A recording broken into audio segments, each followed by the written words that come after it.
জাহাঙ্গীরনগর বিশ্ববিদ্যালয়ের ছাত্র সংসদ নির্বাচনে ভোট গ্রহণ চলছে। নির্বাচন প্রভাবিত করার পাল্টাপাল্টি অভিযোগ ছাত্র দল ও ছাত্র শিবির প্রার্থীদের।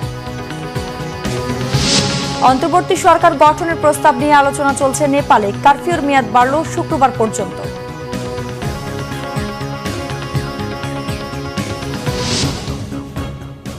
দেখছিলেন ক্রাউন সিমেন্ট সংবাদ শিরোনাম। এবার বিস্তারিত। জাহাঙ্গীরনগর বিশ্ববিদ্যালয় কেন্দ্রীয় ছাত্র সংসদ জাকসু ও হল সংসদ নির্বাচনের ভোট গ্রহণ চলছে। ভোটের শুরুতেই পাল্টাপাল্টি অভিযোগ তুলেছেন প্রতিদ্বন্দ্বী প্যানেলের প্রার্থীরা। সকাল ৯টা থেকে শুরু হয়েছে ভোট গ্রহণ। হলে হলে ভোট কেন্দ্রগুলোয় শিক্ষার্থীরা ভোট দিচ্ছেন উৎসাহ উদ্দীপনার সঙ্গে। প্রার্থীরাও নিজ নিজ ভোট দিয়েছেন। জাতীয়তাবাদী ছাত্রদল, ইসলামী ছাত্র শিবির সমর্থিত সহ বেশ কয়েকটি প্যানেল নির্বাচনে অংশ নিয়েছে। জাকসুতে ভোটার সংখ্যা ১১,৯১৯ জন। নির্বাচনে কেন্দ্রীয় সংসদের ২৫ পদের বিপরীতে লড়ছেন ১৭৭ জন। হল সংসদে প্রতিদ্বন্দ্বী ৪৪৫ জন। কেন্দ্রীয় সংসদে ভিপি পদে ৯ জন প্রার্থী ও জিএস পদে লড়ছেন ৮ জন। ২১টি আবাসিক হলে বসানো হয়েছে ২২৪টি বুথ। নির্বিঘ্নে ভোট গ্রহণ নিশ্চিত করতে মোতায়েন রয়েছে পর্যাপ্ত সংখ্যক আইন শৃঙ্খলা বাহিনীর সদস্য। ভোট গ্রহণ শেষে হাতে হাতে ভোট গণনা করা হবে বলে জানিয়েছে বিশ্ববিদ্যালয় কর্তৃপক্ষ। এদিকে ছাত্রদল সমর্থিত ভিপি প্রার্থী শেখ সাদি হাসান অভিযোগ করেছেন, প্রশাসন ছাত্র শিবিরের পক্ষে পক্ষপাতিত্ব করছে। শিবির ভোটের পরিবেশ নষ্টের চেষ্টা করছে বলেও অভিযোগ তার। পাল্টা অভিযোগ ছাত্র শিবিরের ভিপি প্রার্থী আরিফুল্লাহ আবিদের। তিনি বলেছেন, ছাত্রদল নির্বাচনকে প্রভাবিত করার চেষ্টা করছে। ভোট দেওয়ার পর এ প্রতিক্রিয়া ব্যক্ত করেন তারা।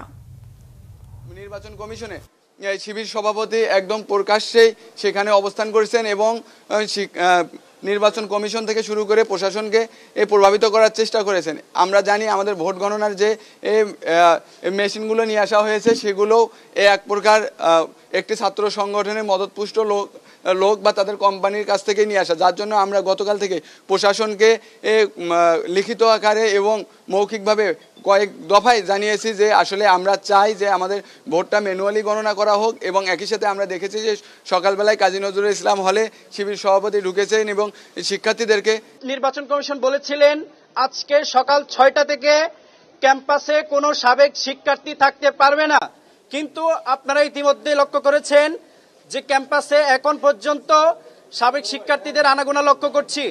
বিভিন্ন ভোট কেন্দ্রের পাশেই তাদের অবস্থান দেখতে পাচ্ছি। এই বিষয়টা আমাদেরকে একটু চিন্তার মধ্যে ফেলে দেয়।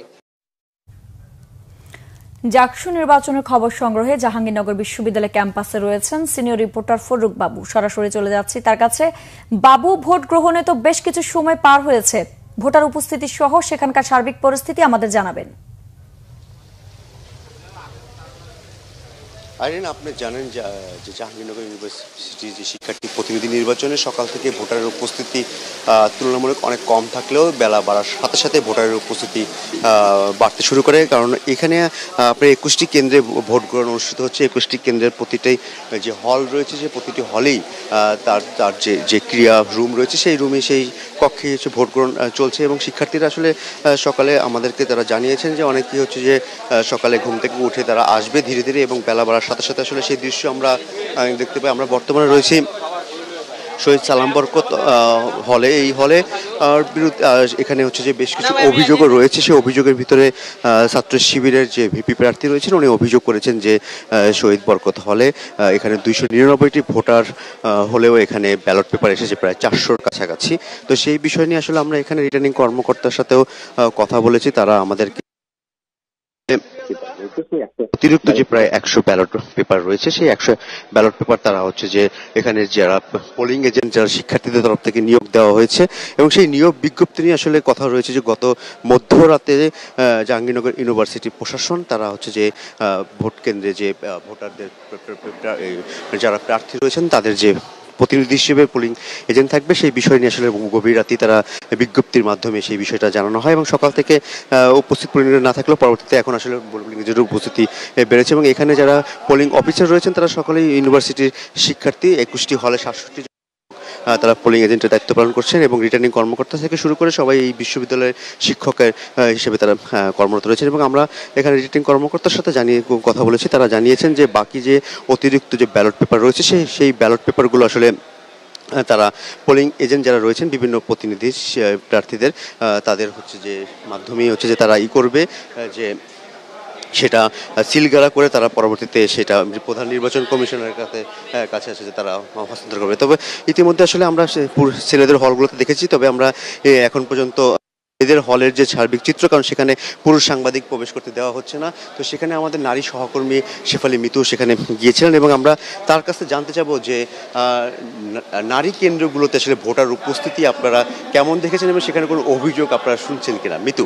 আচ্ছা, ধন্যবাদ আপনাকে। আপনি জানেন যে মোট ভোটারের মধ্যে 5,817 জনই নারী ভোটার, এবং এই নারী ভোটারদের জন্য কিন্তু এই বিশ্ববিদ্যালয় ক্যাম্পাসে আলাদা করে 10টি কেন্দ্র করা হয়েছে জন্য, এবং আমি এই 10টি যে বেশ শান্তিপূর্ণভাবেই ভোট গ্রহণ চলছে। তাদের মধ্যে ভোটারদের মধ্যেও বেশ উৎসাহ উদ্দীপনা বিরাজ করছে। তবে কিছু ভোটার জানিয়েছেন যে তাদের মধ্যে একটা শঙ্কা ছিল একটি গুজবকে কেন্দ্র করে, সেটি গতকালে। আজকে কিন্তু তারা সুষ্ঠুভাবে ভোট দিচ্ছে। সব কিছু মিলিয়ে বলা যায় যে এখন পর্যন্ত নারী কেন্দ্রগুলোতে কোথাও কোনো অপ্রীতিকর ঘটনা ঘটেনি, কোনো অভিযোগেরও কোনো ব্যাপার স্যাপার, সব কিছু মিলিয়ে শান্তিপূর্ণভাবেই এখন পর্যন্ত হচ্ছে। আমরা আইরিন শুনতেছিলাম আসলে যে এখানে যে ছাত্রদের যে হল রয়েছে এবং যে ছাত্রীদের যে হলগুলো রয়েছে সেখানে আসলে এখন পর্যন্ত কোনো অপ্রীতিকর কোনো ঘটনা আমরা খবর পাইনি। ধন্যবাদ বাবু। নেপালের সাংবিধানিক শূন্যতা পূরণে সাবেক প্রধান বিচারপতি সুশীলা কার্কের নেতৃত্বে অন্তর্বর্তী সরকার গঠনের প্রস্তাব নিয়ে আলোচনা চলছে। আগের চেয়ে অনেকটা শান্ত হলেও পরিস্থিতি এখনো থমথমে। কারফিউর মেয়াদ বেড়েছে শুক্রবার সকাল পর্যন্ত।